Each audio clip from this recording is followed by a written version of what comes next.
ओम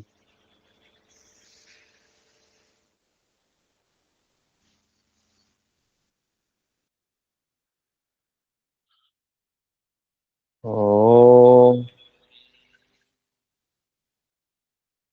यो यो तवस्तरम वाजे वाजे हवामहे सखा इंद्रमूतये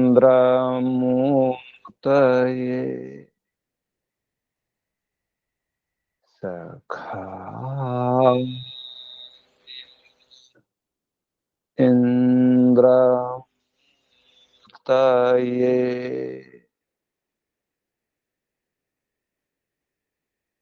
ओ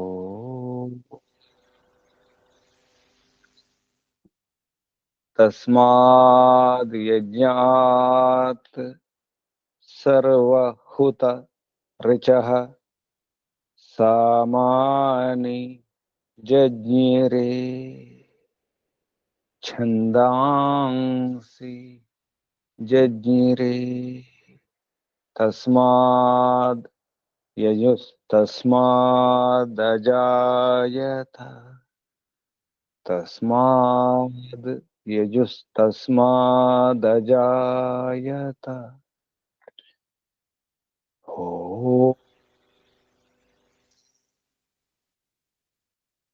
यस्मादरिचो अपातक्षन् यजुर्यस्मादपाकर्षन्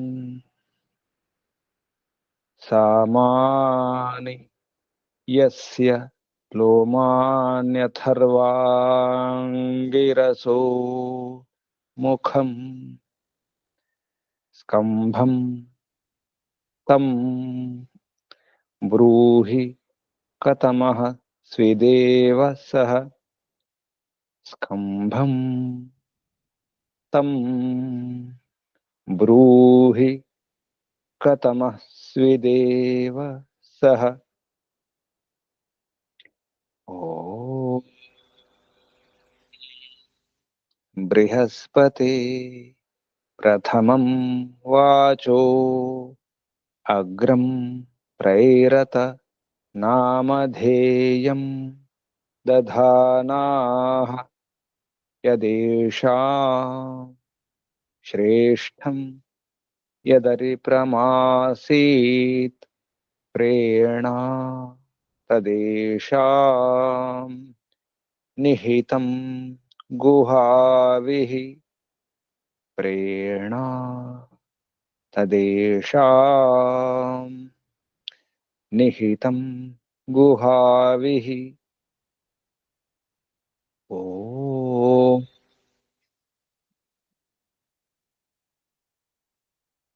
अग्निवायुरविभ्यस्तु त्रयं ब्रह्म सनातनम् दुदोह यज्ञसिद्ध्यर्थं ऋग्यजुस्सामलक्षणम् दुदोह यज्ञसिद्ध्यर्थं ऋग्यजुस्सामलक्षणम् ऋग्यजुस्सामलक्षणम्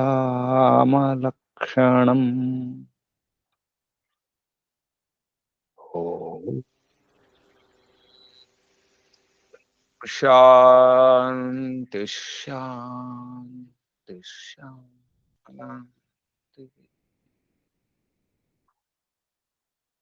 ओ परमपिता परमात्मा ओम ओम रक्षका ओम सर्वरक्षका ओम सदा रक्षका सर्वदा रक्षका ओम सत्य रक्षका नित्य रक्षका सर्वत्र रक्षका ओम सर्वधा रक्षका सर्वथा रक्षक। ओम शाश्वत रक्षका परम रक्षका जगद रक्षका विश्व रक्षका। ओम ओम शाश्वत पिता शाश्वत माता सर्व पिता सर्व माता विश्व पिता विश्व माता जगत पिता जगन माता जगदांबा जगत जननी जगतपति विश्वपति। ओम ओम शाश्वत भ्राता दाता विधाता शाश्वत बंधु मित्र सखा शाश्वत गुरु परम गुरु शाश्वत आचार्य परमाचार्य। ओम शाश्वत स्वामी शाश्वत राजा राजाधिराजा सम्राट विराट विश्वराट ब्रह्मराट स्वराट स्वयंराट। ओम ओम शाश्वत न्यायाधीशा सदाधारा सर्वदाधारा जगदाधारा विश्वाधार। ओम ईश्वरा परमेश्वरा सर्वेश्वरा ईशा परेशा सर्वेशा परमेशा विश्वेशा जगदीशा सर्वभूतेशा।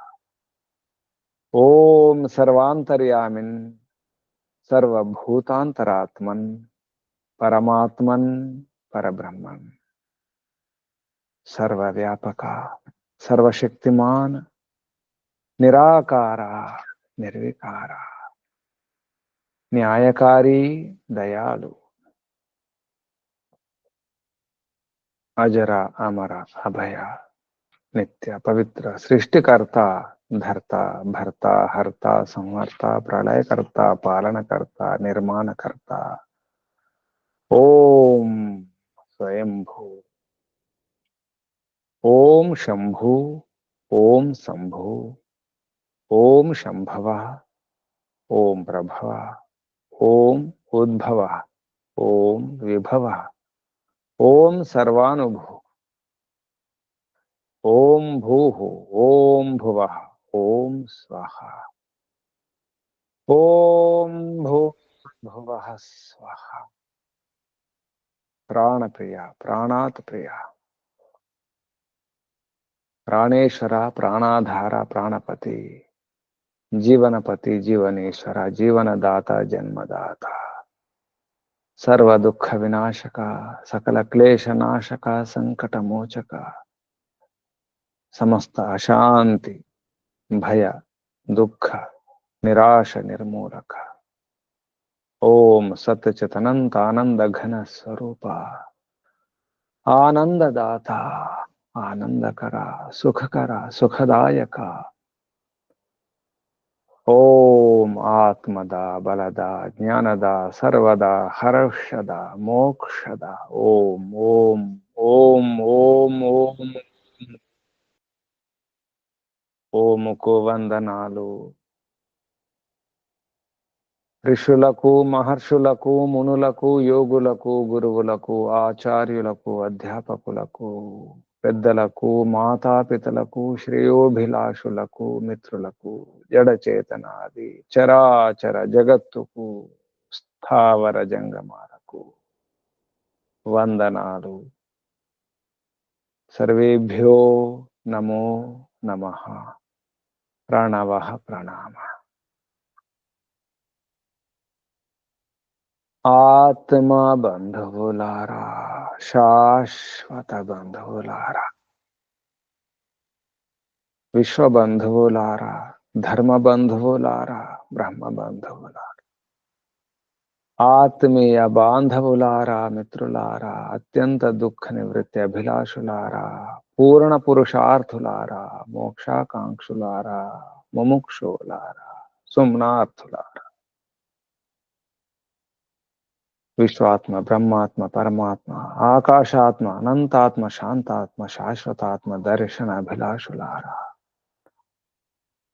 సాధకులారా, ఈశ్వర ఆరాధకులారా, పరమేశ్వరోపాసకులారా, అన్వేషకులారా, జిజ్ఞాసులు,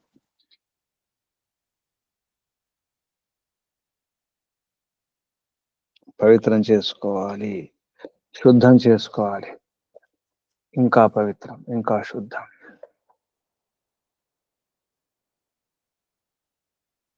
ముందు మన నోటిని శుద్ధి చేసుకోవాలి. వాక్ శుద్ధి.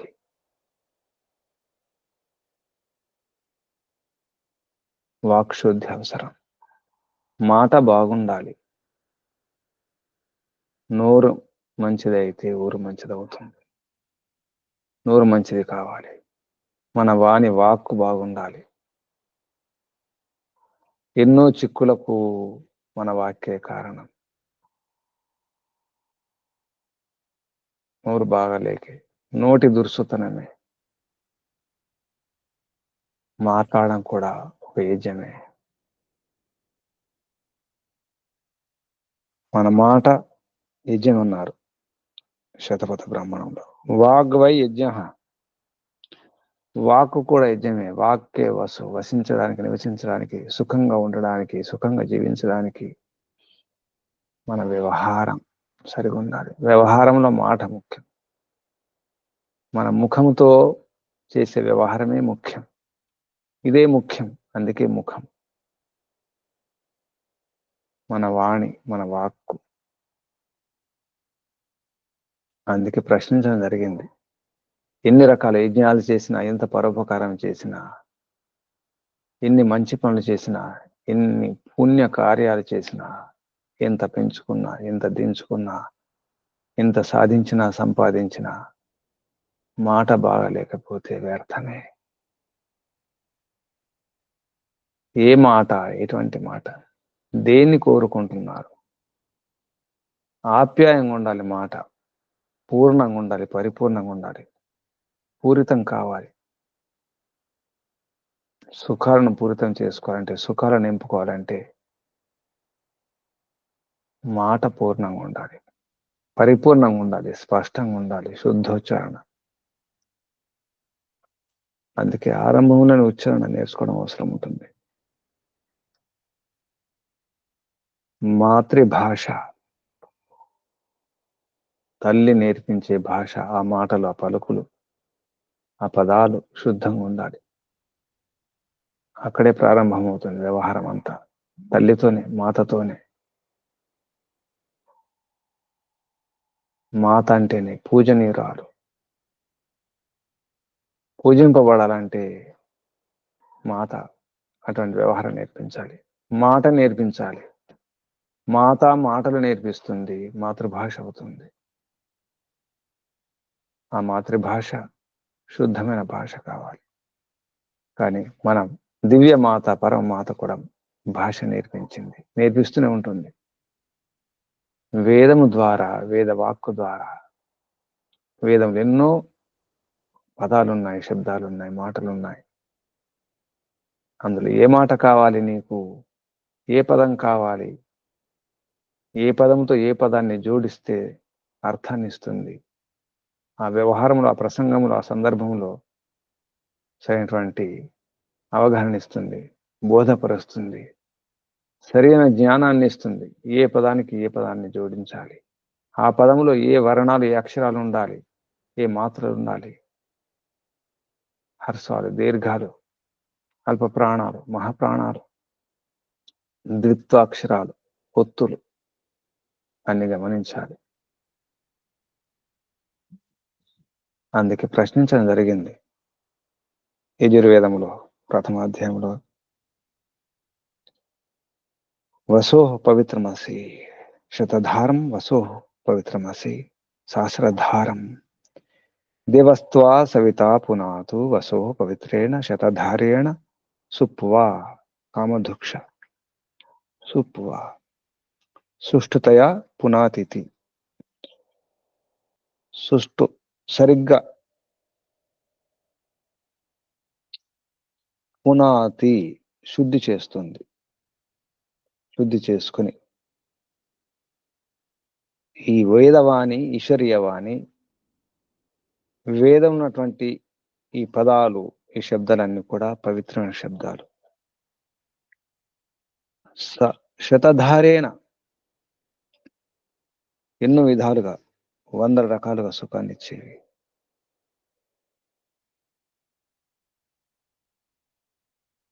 ఎన్నో రకాల విద్యను ధారణ చేసే వేదం ఇది. ఈ మంత్రంలో వాణి గురించి, వేదం గురించి మరొక ఉపదేశం, సందేశం. ఒకటేమో యజ్ఞం. వసు అంటేనే యజ్ఞం. ఆ యజ్ఞం ఏమిటి? యజ్ఞం నిజానికి మన వ్యవహారంలో వాగ్వై యజ్ఞ శతపథ బ్రాహ్మణంలో ప్రమాణం.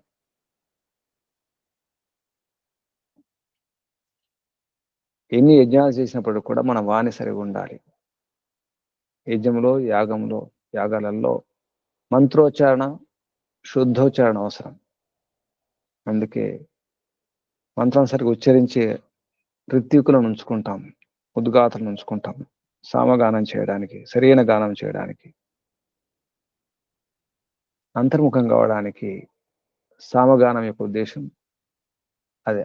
లోపలి కర్మ, లోపల దిగడానికి, అంతర్ముఖం కావడానికి సామగానం. ఇది పవిత్రంగా ఉండాలి. ఎందుకు పవిత్రం అంటే ఇందులో ఎన్నో సుఖాలు ఉన్నాయి. వేదాధ్యయనం చేసి వేదంలో చెప్పినట్టు గనక ప్రవర్తిస్తే, వ్యవహారం చేస్తే, ఆచరిస్తే ఎన్నో సుఖాలు లభిస్తాయి. ఈలోక సుఖాలు కూడా లభిస్తాయి. వ్యవహారాలను కూడా చక్కబడతాయి. సంబంధాలు బాగుంటాయి. సమన్వయం చేసుకోగలుగుతాం. ఒంట్లో, ఇంట్లో, పరివారంలో, బంధుగణములో, సమాజంలో, దేశంలో, ప్రపంచంలో వెలిగిపోతాం. మన యశస్సుకు, కీర్తికి వాణి ముఖ్యం, వాక్యం ముఖ్యం. వేదంలో ఎన్నో శ్రేష్టమైనటువంటి మాటలున్నాయి, శ్రేష్టమైన ఉపదేశాలున్నాయి, సందేశాలున్నాయి, మార్గదర్శనాలున్నాయి, జ్ఞాన విజ్ఞానం అంతా ఉంది. అందుకే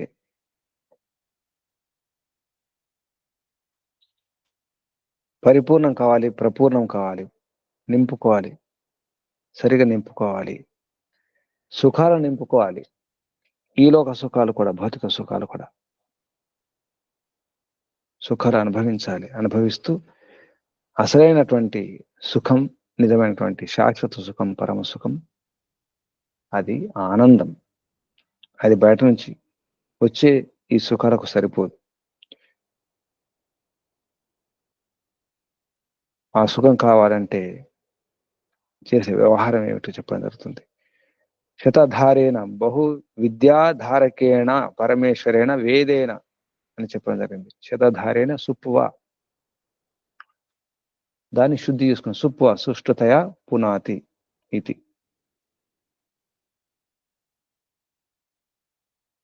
శుద్ధి చేసుకుని మాట్లాడాలి. వాక్ శుద్ధి కావాలి.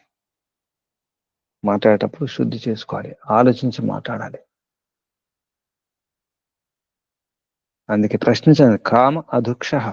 కామ్ దేన్ని, ఏ వాణిని? వేదంలో ఎన్నో వాణులు ఉన్నాయి, ఎన్నో మాటలు ఉన్నాయి, ఎన్నో సందేశాలు, ఉపదేశాలు ఉన్నాయి, ఆదేశాలు ఉన్నాయి, జ్ఞాన విజ్ఞానం ఉంది, సుఖానికి ఉపాయాలు ఉన్నాయి.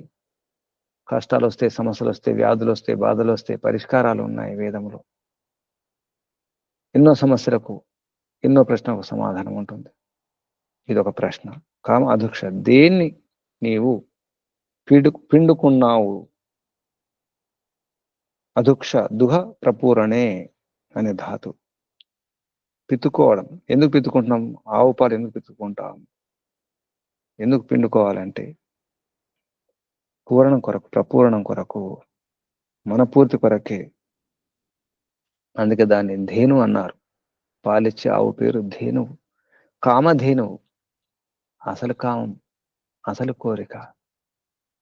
కా కావాణి, కావాకు. వాణి స్త్రీలింగం, కా స్త్రీలింగం. కామ్ ద్వితీయ విభక్తి. ఏకవచనం. కామ్, దేన్ని ప్రపూరణ చేసుకున్నావు, దేన్ని నింపుకుంటున్నావు నీ మనస్సులో? నీ మనస్సు దేన్ని పూర్ణం చేసుకుంటున్నావు, దేన్ని పూర్తి చేస్తున్నావు?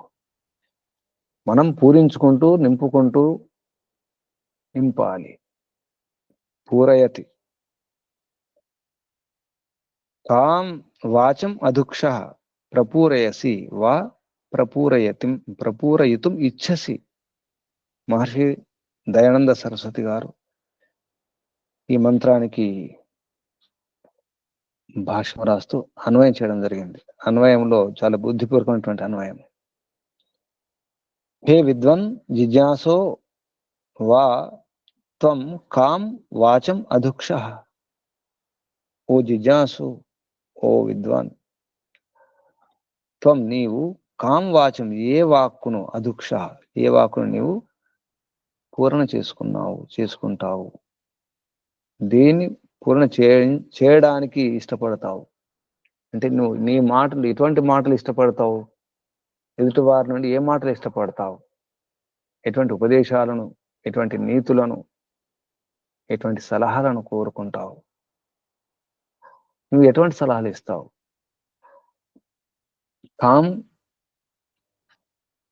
దీన్ని, ఏ వాక్కును, ఏ వాణిని, ఏ సలహాను, ఏ పరామర్శను, ఏ మార్గదర్శనాన్ని ఇస్తావు, ఎటువంటి మార్గదర్శనాన్ని కోరుకుంటావు, ఎటువంటి ఉపదేశాలను కోరుకుంటావు, ఎటువంటి ఉపదేశాలు ఇస్తావు?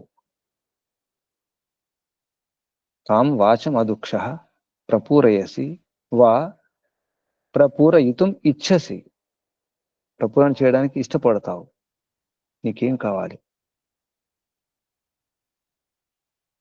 దాని అర్థం, దేన్ని తెలుసుకోవాలనుకుంటున్నావు, ఏ జ్ఞానాన్ని పొందాలనుకుంటున్నావు, ఏ జ్ఞానాన్ని ఇవ్వాలనుకుంటున్నావు? ప్రశ్న అనే దానికి కాం అధుక్ష, దేన్ని పూరించాలనుకుంటున్నావు? నిజానికి మన కామనలను, కోరికలు నెరవేర్చేది వాణియే. ఏ వాణి? మన వాణి కాదు, శుద్ధమైన వాణి, పరమశుద్ధమైన వాణి, పరమ వాక్కు, పరమేశ్వరుని వాక్కు, పరమేశ్వరుని వాణి, ఈశ్వరీయ వాణి, వేదవాణియే. అదే యజ్ఞం నిజానికి.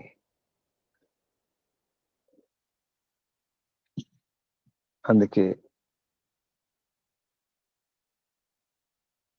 తస్మాత్ యజ్ఞాత్ సర్వహత రుచ సామాన్య జజ్జిరే ఛందాంసి జజ్జిరే. తస్మాత్ తస్మాత్ అజాయత. తస్మాత్ ఆ యజ్ఞం నుండి, పరమిత పరమాత్మ నుండి. ఇక్కడ మనం పరమిత పరమాత్మని కూడా, వేదాన్ని కూడా పరమాత్మగా భావించడం జరిగింది. మహర్షి దయానంద సరస్వతి గారు శతధారేణ అనే దాంట్లో రాయడం జరిగింది. బహువిద్య, ఎన్నో విధాలైనటువంటి బహువిద్యా ధారకేణ పరమేశ్వరేణ వేదేన. ఎన్నో రకాల విద్యలను ధరించడం ద్వారా, ధరించినటువంటి వాణి ద్వారా. వారెవరు? ధరించిన వాడు బహువిద్య ధారక. ఆ ధారకుడు ఎవరు? పరమేశ్వరేణ, పరమేశ్వరుని ద్వారా, లేదా వేదేనన్నారు. పరమేశ్వరుని ద్వారా లేదా వేదం ద్వారా. పరమేశ్వరుని ద్వారా ఎలా పొందుతాం? ధ్యాన స్థితిలో, సమాధి స్థితిలో పరమేశ్వరుని యొక్క ఆ వాణిని, ఆ ఉపదేశాలను, సందేశాలను పొందుతాం. ఆత్మ పరమాత్మల కలయిక, సంబంధం ఏర్పడ్డప్పుడు, సమన్వయం జరిగినప్పుడు సమాధి స్థితిలో పరమిత పరమాత్మ నుండి ఆదేశాలు వస్తాయి, సందేశాలు వస్తాయి, ప్రేరణ కలుగుతుంది. అలాగే తెలుసుకోవచ్చు, లేదా వేదం ద్వారా తెలుసుకోవచ్చు. పరమేశ్వరేనా వేదేనా వా, లేదా వేదం ద్వారా. అందుకే వేదవాక్కు ఎటువంటిది? ఆ వేదంలో ఎన్నో ఉన్నాయి. నీకేం కావాలి? దేన్ని పూజించుకుంటావు, దేన్ని నింపుకుంటావు, ఏ జ్ఞానాన్ని కోరుకుంటున్నావు?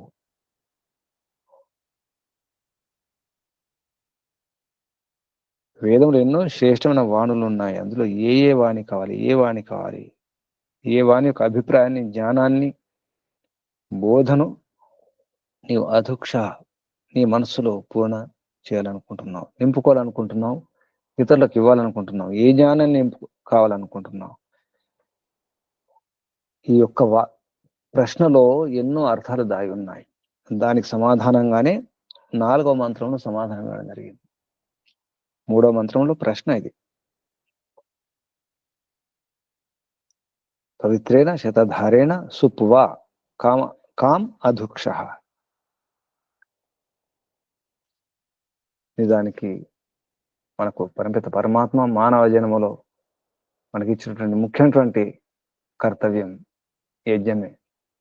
అందులో వాణి పాణి ఇతర జంతువుల నుండి ప్రాణుల నుండి వేరు చేసేది, ప్రత్యేకంగా చూసేది నిజానికి వాణి ప్రాణి ద్వారానే.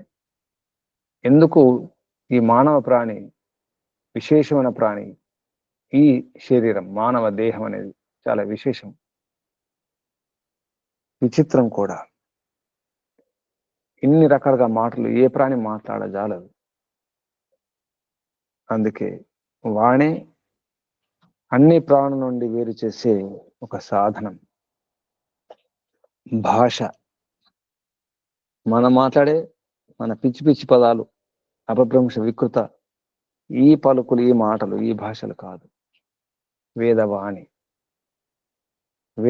ఉచ్చరించే యోగ్యత, సామర్థ్యం కేవలం మానవునికి ఉంది. మానవ దేహంలోనే ఆ శక్తిని, ఆ సామర్థ్యాన్ని పరమపిత పరమాత్మ నింపి ఇవ్వడం జరిగింది. అందుకే వాణిని సరిగ్గా వాడుకోవాలి. అది ఈశ్వరీయ వాణి కావాలి, పరమేశ్వర వాణి కావాలి, వేదవాణి కావాలి. వేదాన్ని అనుసరించి మాట్లాడాలి, వేదాన్ని అనుసరించి జీవించాలి, వేదాన్ని అనుసరించి ఆలోచించాలి మనసులో కూడా. వేద భాషయే మానవ భాష, అదే దివ్య భాష.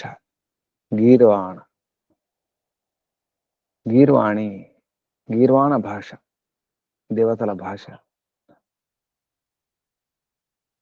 అందులో నీకేం కావాలి? కామ అధుక్ష, దేన్ని కోరుకుంటున్నామని ప్రశ్నించగలిగింది. ఆ ప్రశ్నకు సమాధానంగా యజుర్వేదం 1వ అధ్యాయం 4వ మంత్రం. ఈ మంత్రం యొక్క ఋషి సా విశ్వాయు ఇది అస్య ఋషి స ఏవ విష్ణుర్దేవత. ఇందులో దేవత విష్ణు. అనుష్టుప్ ఛంద గాంధార స్వర. అథ త్రివిధస్య ప్రశ్నస్య 3 ఉత్తరాణి ఉపదిశ్యంతే. ఇక్కడ ఇంతకుముందు ప్రశ్నకు సమాధానంగా 3 ఉత్తరాన్ని 3 రకాల 3 ఉత్తరాలు 3 సమాధానాలు ఇవ్వడం జరిగింది. ఇందులో మంత్రం, ఒకసారి మంత్రంలో ఉన్నటువంటి శబ్దాలు చూద్దాం విడగొట్టుకొని. సా విశ్వాయు, సా విశ్వకర్మ, సా విశ్వధాయ, ఇంద్రస్య త్వా భాగం సోమేన ఆ తనచ్మి విష్ణు హవ్యం రక్ష. ఇవి శబ్దాలు. సా విశ్వాయు ఇది విశ్వాయు, స విశ్వకర్మ ఇది విశ్వకర్మ, స విశ్వధాయ ఇది విశ్వధాయా, ఇంద్రస్య త్వా భాగం సోమేన ఆ తనచ్మి విష్ణు ఇది విష్ణు హవ్యం రక్ష. మహర్షి దయానంద సరస్వతి గారు ఈ రకంగా పదచ్ఛేదం చేయడం జరిగింది. మంత్రోచ్చారణ వాణమ్మ గారు ఉన్నారా? గురుజీ నమస్కారం. 4వ మంత్రం సా విశ్వాయు సా విశ్వకర్మ. చెప్పండి.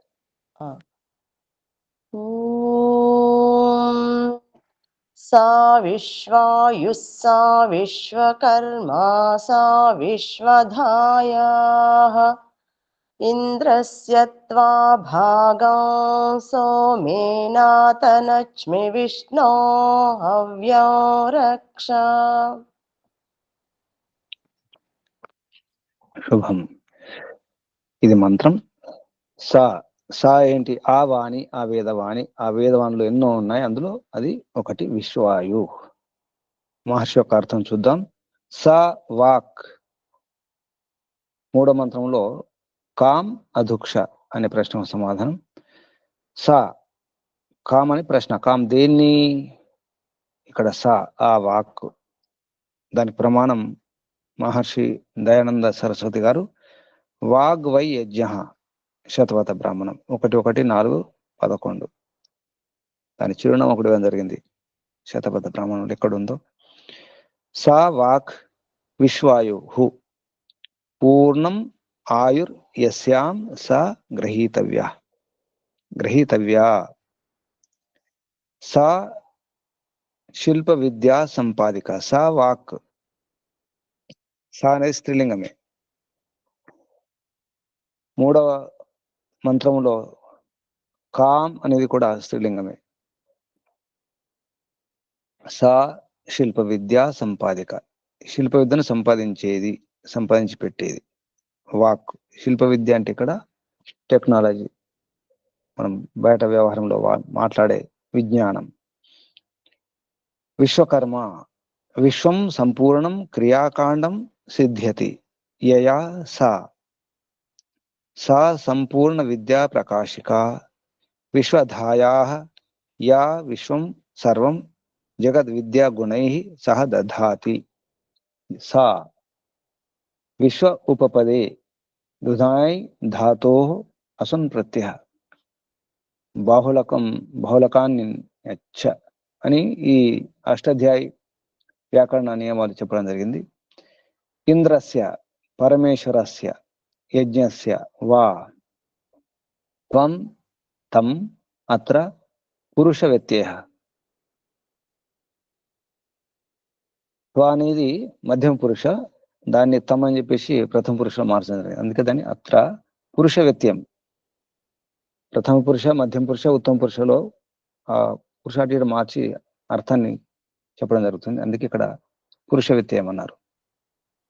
భాగం భజనీయం శుభ గుణ భాజనం యజ్ఞం సోమేన శిల్ప విద్యయా సంపాదితేన రసేన ఆనందేన వా. సోమేన అంటే శిల్ప విద్యయా సంపాదితేన, శిల్ప విద్య యొక్క సంపాదన ద్వారా, లేదా రసేన ఆనందేన ఆనందరసం ద్వారా. సోమం అంటే ఆనందరసం కూడా.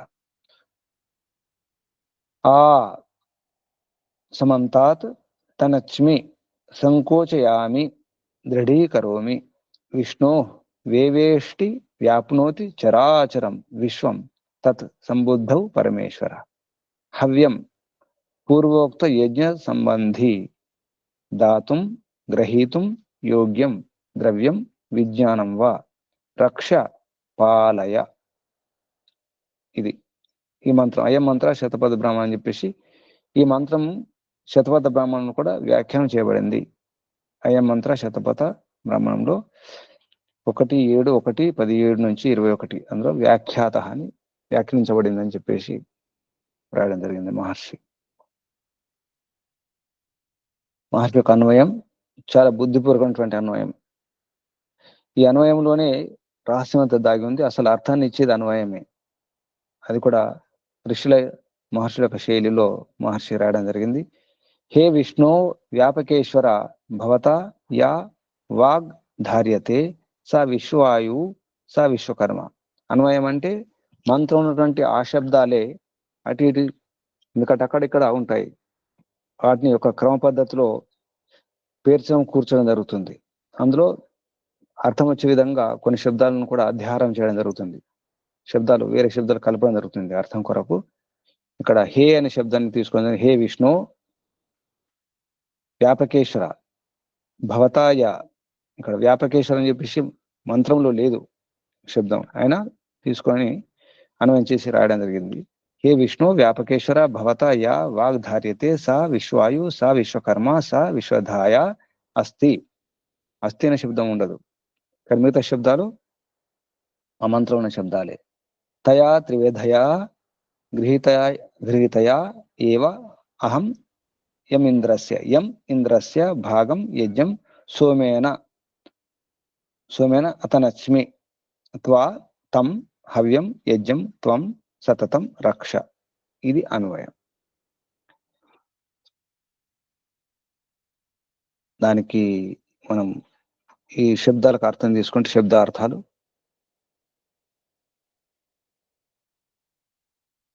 చాలా బ్రహ్మాండంగా రాయడం జరిగింది.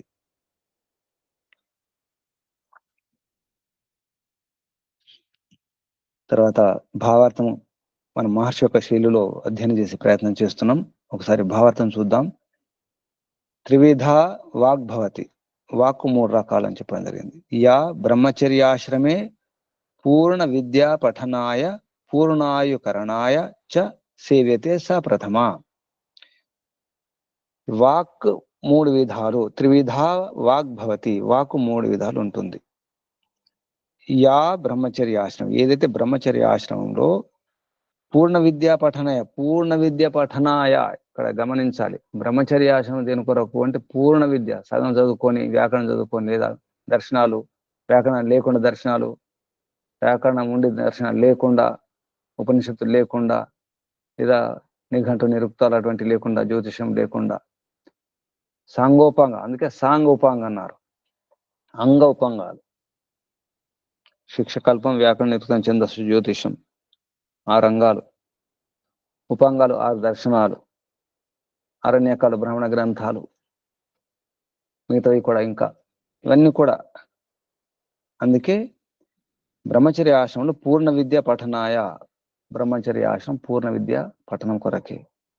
పూర్ణ విద్య పఠనాయ పూర్ణాయు కరణాయ, ఆయుష్ను పూర్ణం చేసుకోవడానికి. మన ఆయువు ఉంది నిజానికి. సామాన్యంగా సాధారణంగా ఒక నియమం ఏంటంటే 100 ఏళ్ళు జీవించాలి. జీవేమ శరద శతం, శరద శతం, 100 ఏళ్ళు జీవించాలి. అంతేకాదు ఇంకెక్కువ కూడా. భూయశ్చ శరద శత, 100 పైన కూడా జీవించాలి. అది నియమం నిజానికి. 100 ఏళ్ళు జీవించడం అనేది నియమం. మనం 100 ఏళ్ళు జీవించడానికి సిద్ధంగా ఉన్నామా? విశ్వాయు, మొత్తం పూర్ణాయు. త్రివిధ వాగ్భవతి యా బ్రహ్మచర్యాశ్రమే పూర్ణ విద్యా పఠనాయ పూర్ణాయుకరణాయ. ఎందుకు? వేదాన్ని అధ్యయనం చేసి వేదంలో చెప్పినట్టు, ఆయుర్వేదంలో ఉన్నట్టుగా ఆహార విహార వ్యవహార నియమాలు పాటించిన వారు 100 ఏళ్ళు జీవించడం ఖాయం, ఖచ్చితం, నిశ్చితం. విశ్వాయు. అందుకే పూర్ణాయుకరణాయ చ సేవ్యతే స ప్రథమ, అది ప్రథమ వాణి. త్రివిధ వాగ్భవతి అన్నారు. 3 విధాలుగా వాక్కు ఉంటుంది. ఒకటి ఇది. యా గృహాశ్రమే అనేక క్రియయా ఉద్యోగ సుఖ ప్రాపక ఫల విస్తీర్యతే సా ద్వితీయ. రెండవ వాణి ఏమిటి? ఏదైతే గృహాశ్రమే, గృహస్థాశ్రమంలో అనేక క్రియల ద్వారా, ఉద్యోగ అంటే పురుషార్థం ద్వారా, ఉద్యోగం అంటే పురుషార్థం చేయడం, ఉద్యోగం అంటే ఉద్యోగం చేయడం కాదు, ఉద్యోగమే ఉద్యోగం. ఉద్యోగ సుఖ ప్రాపక ఫల, సుఖాన్ని ప్రాప్తింపచేసే క్రియలు, పనులు, మాటలు, సుఖ ప్రాపక ఫలం. అటువంటి ఆ ఫలాన్ని విస్తరింపజేస్తుందో అటువంటి వాణి సా ద్వితీయ. ఇక మూడవది యా చ సర్వ మనుష్యై, ఏదైతే ఉంటుందో సర్వజనై లేదా సర్వ మనుష్యై, సర్వ మనుష్యేభ్య, అందరి ద్వారా, మనుషులందరి ద్వారా, అందరి కొరకు, మనుషులందరి కొరకు, సర్వ మనుష్యై లేదా సర్వజనై, సర్వ మనుష్యేభ్య సర్వజనేభ్య, శరీర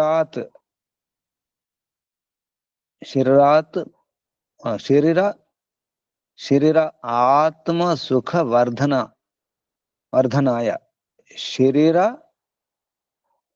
సుఖవర్ధనాయ ఆత్మ సుఖవర్ధనాయ, శరీర ఆత్మ సుఖవర్ధనాయ, శరీర సుఖవర్ధనాయ, శరీర సుఖవర్ధనం కొరకు, ఆత్మ సుఖవర్ధనాయ, ఆత్మ సుఖవర్ధనం కొరకు.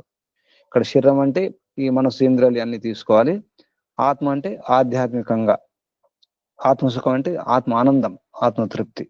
దాని వర్ధనం కొరకు ఏం చేయాలి? ఈశ్వరాది పదార్థ విజ్ఞాన ప్రకాశిక, ఈశ్వరుడు మొదలగు పదార్థాలు, ఈశ్వరుడు పదార్థం అని చెప్పడానికి ఈశ్వర ఆది, ఈశ్వరుడు మొదలగు, ఈశ్వరుడు ఆత్మ, ప్రకృతి, ఈ జగత్తులో కనిపించే ఈ కార్య జగత్తులో, స్థూల జగత్తులో ఇవన్నీ కూడా, ఈ పదార్థాలు, గ్రహాలు, నక్షత్రాలన్నీ కూడా వాటి విజ్ఞాన ప్రకాశిక.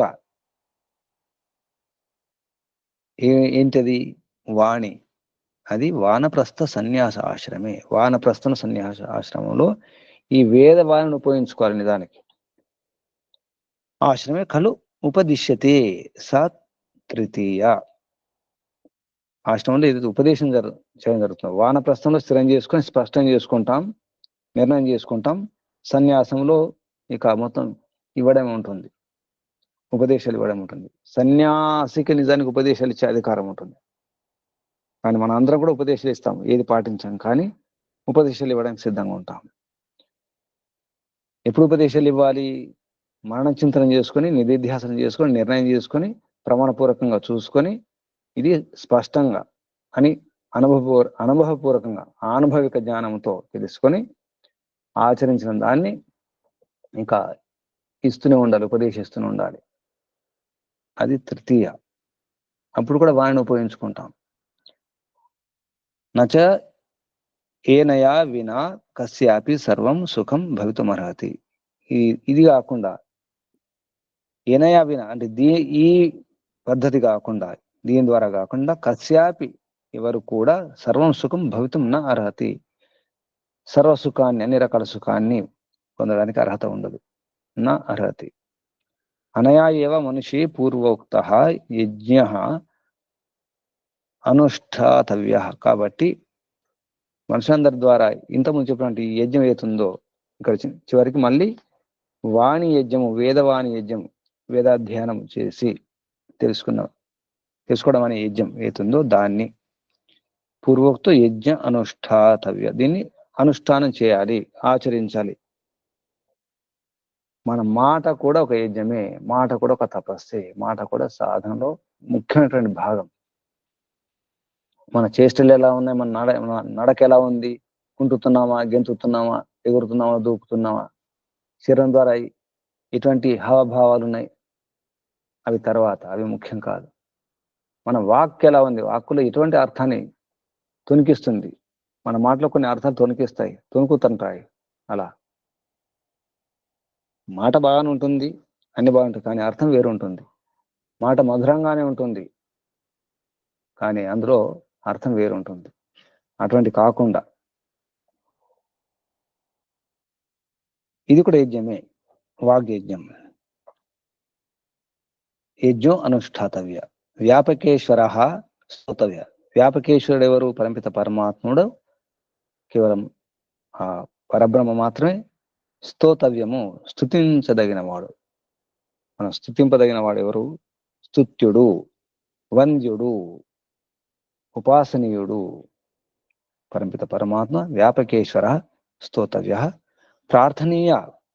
ప్రార్థనీయుడు కూడా.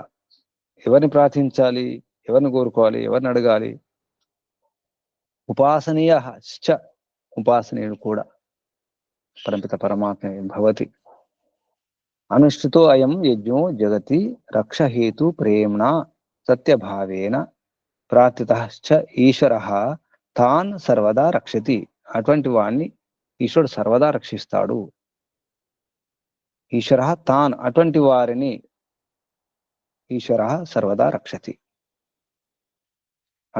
అనుష్ఠితే, అటువంటి అనుష్ఠింపబడినటువంటి పరమిత పరమాత్మ. అయం యజ్ఞ, అటువంటి ఈ యజ్ఞము.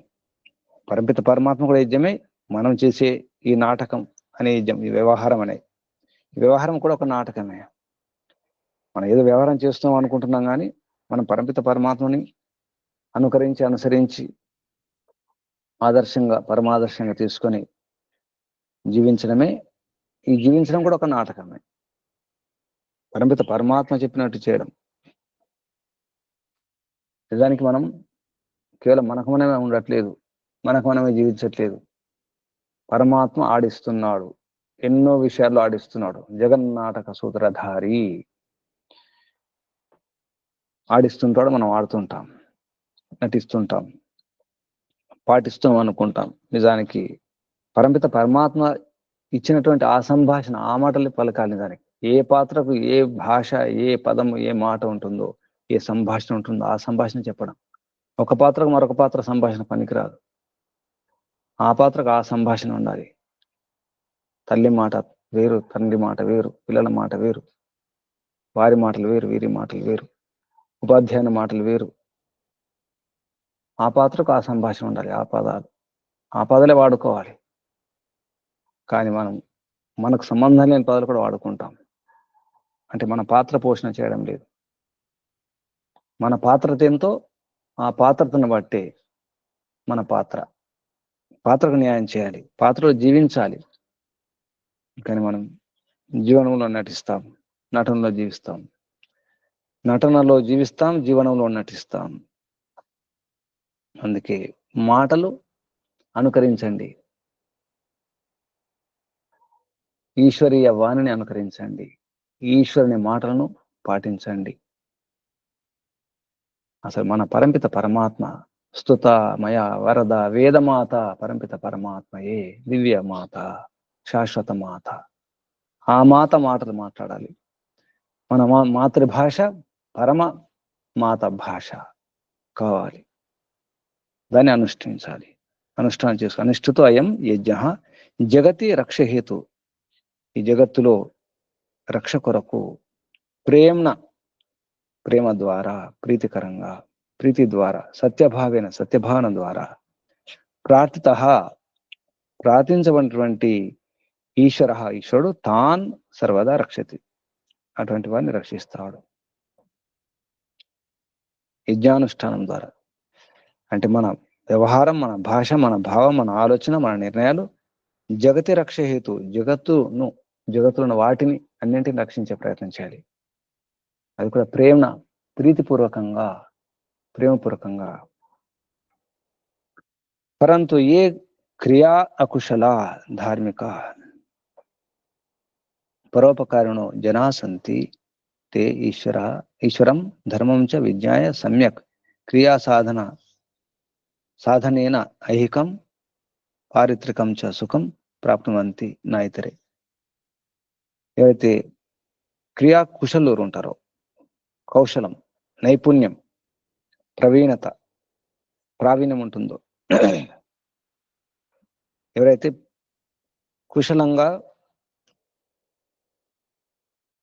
పూర్ణంగా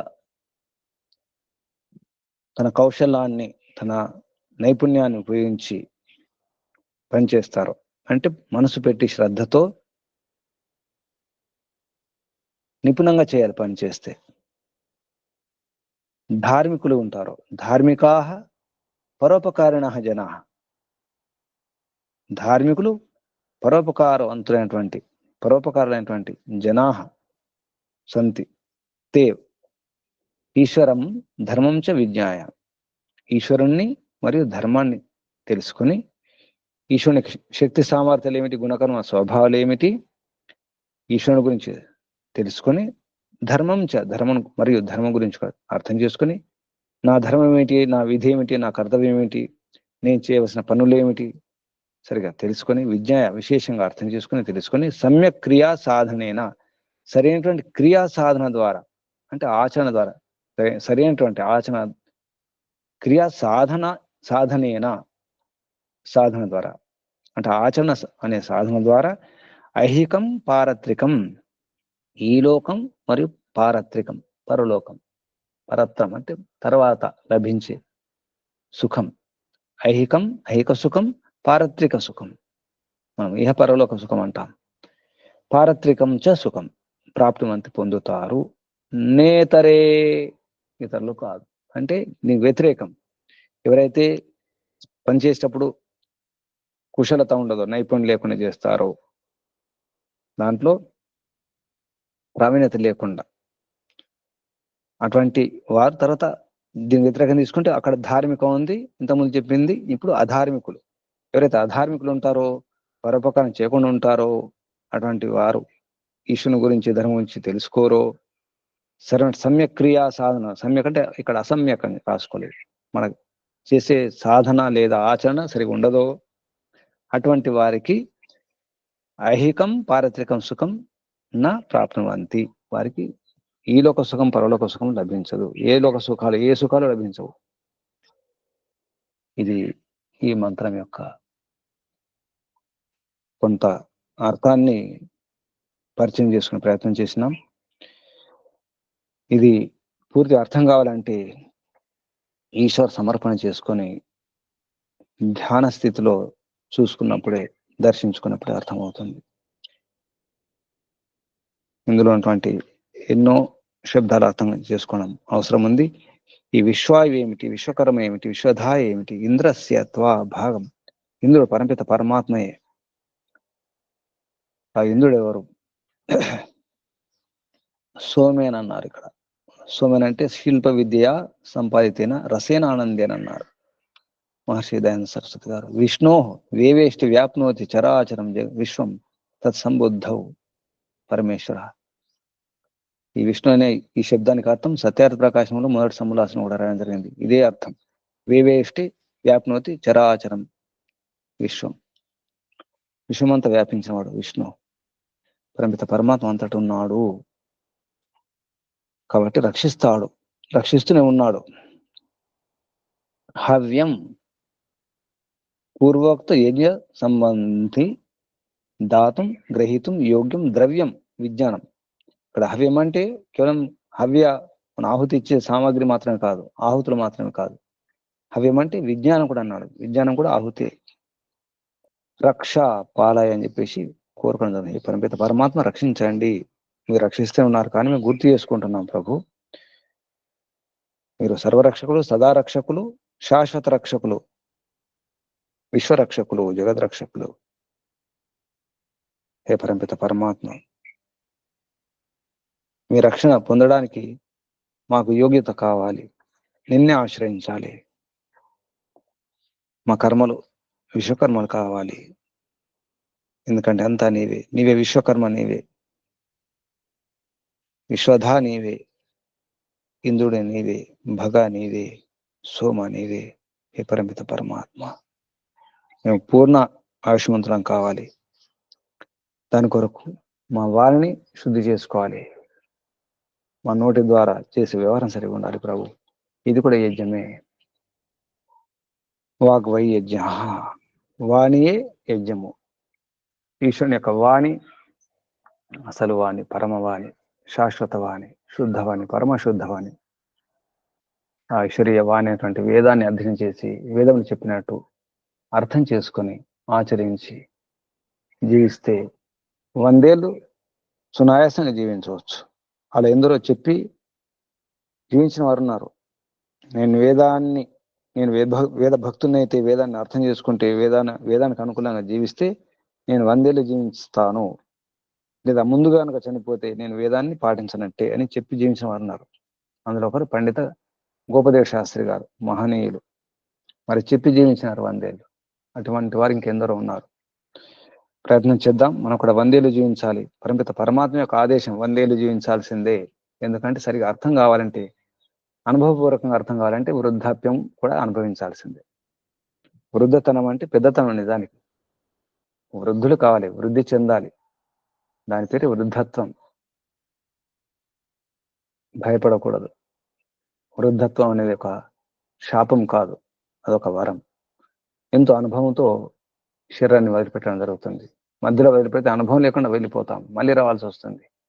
పూర్తి అనుభవించి వెళ్ళాలి, హాయిగా సుఖంగా. ఉర్వారుకమివ బంధనాత్ మృత్యు ముక్ష్య మామృతాత్. ఇది ప్రార్థన. అటువంటి వారే మృత్యుంజలవుతారు. ఓం త్రయంబకం యజామహే సుగంధిం పుష్టివర్ధనం ఉర్వారుకమివ బంధనాన్ మృత్యుర్ముక్ష్య అమృతాత్.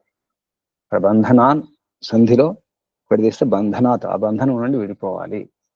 జననం మరణం అనే బంధనం నుంచి. అది ఎప్పుడు అన్ని అనుభవించి అర్థం చేసుకొని జీవించి దీర్ఘాయుషులై పూర్ణాయు విశ్వాయు సంపూర్ణంగా జీవించాలి. అన్ని కర్మలు పూర్తి చేసుకోవాలి. మనం చేస్తున్నటువంటి పుణ్య పాప కర్మల ఫలితం అంతా అనుభవించి అప్పుడు వెళ్ళే ప్రయత్నం చేయాలి. మధ్యలో పోకూడదు. శిక్ష అనుభవించకుండా మధ్యలో ఆ జైలు నుంచి వెళ్ళిపోతే నేరం అవుతుంది, మరొక నేరం అవుతుంది, మళ్ళీ దండన శిక్ష ఉంటుంది. అందుకే జాగ్రత్తగా ముందు వెళ్ళిపోకూడదు, పారిపోకూడదు. అందుకే వేదాన్ని ఆశ్రయించిన వారు, వేదాన్ని అర్థం చేసుకునేవారు హత్యలు చేయరు, ఆత్మహత్య చేసుకోరు, మధ్యలో వెళ్ళిపోరు, పారిపోరు. కష్టాలు వస్తే, బాధలు వస్తే, సమస్యలు వస్తే, వ్యాధులు వస్తే పారిపోకూడదు. ఆ సమస్యకు, ఆ వ్యాధికి, ఆ బాధకు కారణం ఏమిటో, కారణం తప్పకుండా ఉంటుంది. కారణం ఏంటో తెలుసుకొని కారణాన్ని దూరం చేసుకొని నివారించుకొని ముందుగా బుద్ధి ఉంటే ముందుగా రాకుండా చూసుకోవచ్చు. ఏ వ్యాధి రాకుండా, ఏ బాధ రాకుండా, ఏ సమస్య రాకుండా, ఏ చిక్కులు రాకుండా. ఈ చిక్కులు రాకుండా అంటే మన వాక్కులు బాగుండాలి. నోరు మంచిది అవుతే ఊరు మంచిది అవుతుంది. ఇది వేదవాణి యొక్క మహిమ. ఇదే యజ్ఞం. వాగ్వై యజ్ఞ. ఓం శం శుభం. పరమిత పరమాత్మకు ఋషులకు, మహర్షులకు, మునులకు, యోగులకు, గురువులకు, ఆచార్యులకు, అధ్యాపకులకు, పెద్దలందరూ కూడా ధన్యవాదాలు, వందనాలు, ప్రణామాలు అర్పిస్తూ మహర్షి దయానంద సరస్వతి గారికి, వారి గురువు గారు, గురువర్య ప్రజ్ఞాచక్షు దండి స్వామి గిరిజానంద సరస్వతి గారికి ధన్యవాదాలు, వందనాలు, ప్రణామాలు సమర్పించుకుంటాం. బంధులారా, సాధకులారా, అన్వేషకులారా, మీ అందరూ కూడా ధన్యవాదాలు, వందనాలు, అభినందనాలు, పరమపిత పరమాత్మ ఆశీర్వాదాలు. ఓం శం శమోం శుభం. వాక్కును గమనించండి. మన వాక్కు ఎలా ఉంది, శుద్ధంగా ఉందా? వాక్కు యొక్క మహిమను అర్థం చేసుకోండి, గుర్తించుకోండి. వ్యవహారంలో ప్రయత్నం చేయండి. ఎన్నో సుఖాలనిచ్చేది వాక్కు అని వేదం చెప్పినట్టుగా, వేదం ద్వారా పరమిత పరమాత్మ చెప్పినట్టుగా ఆచరించే ప్రయత్నం చేద్దాం. ఈ భావనతో ఓంకారం చేద్దాం 3 సార్లు. నడుము, వీపు, మెడ, తల నిటారు ఉంచుకోండి. భక్తితో, భావనతో, ప్రీతితో, ప్రేమతో ఓంకారం శ్వాస నింపుకోండి. ఓం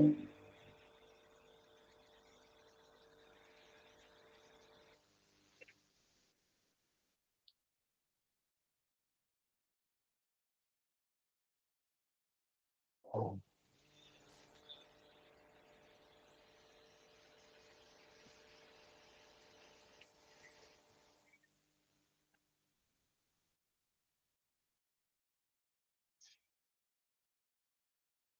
ఓం.